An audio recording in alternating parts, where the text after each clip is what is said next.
story of the greengrocer. At one time the Buddha, who was the teacher of the three worlds and who was endowed with 80 features of beauty, was living at the temple of the Jeta Grove. This story was told with regard to a greengrocer. There was a greengrocer who was a pious person with a great confidence in the value of the three jewels. He collected different spices such as ginger and turmeric, green leaves, pumpkins, and cucumbers, and sold them to make his living. He had a very beautiful daughter who was pleasing to everyone who looked at her. She was endowed with the fear and shame of doing any wrong. She always smiled. Many people of her class came to ask for her to marry them. As this girl was always smiling and pleasing others, her father doubted her purity. Therefore, her father wanted to examine her to find out whether or not she was a virgin. To this end, he asked her to carry for him a box, pretending they were going to pick wild leaves. Once in the forest, the father also pretended that he had lustful thoughts, and he took her hand in such a fashion as to try to persuade her to be loving. At the moment he took her hand, she began to cry and lament, and said to him, "My lord, father, this is not good for you. This is something unnatural like fire coming from water. It is not good for such an unwholesome act to be done by a person such as your lordship." On hearing this, the father said, "Oh, my mother, I touched you that way to examine your nature. Now you can go home. I wanted to know whether or not you were a virgin." He then requested of her to let him disclose her purity. "I have my..." Thereupon she said, "My lord, father, virginity. I have never even looked at the face of a man with lustful thoughts." Her father, comforting his daughter, went home and organized a wedding ceremony. He gave her to a certain youth who was appropriate for her. After that he wanted to take her to the Buddha to get a blessing for her for a favorable marriage. Taking fragrant flowers and perfume,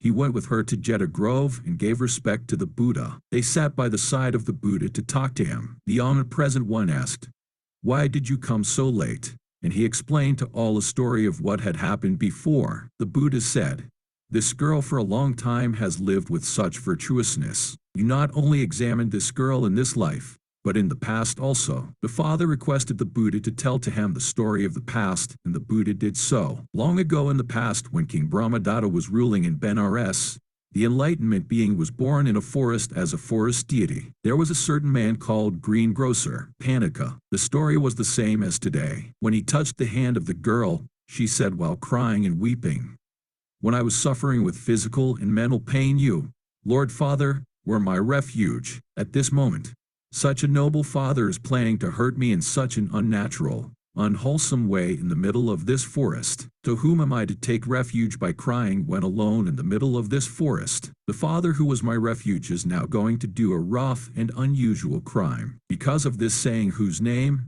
to whom can I cry now?"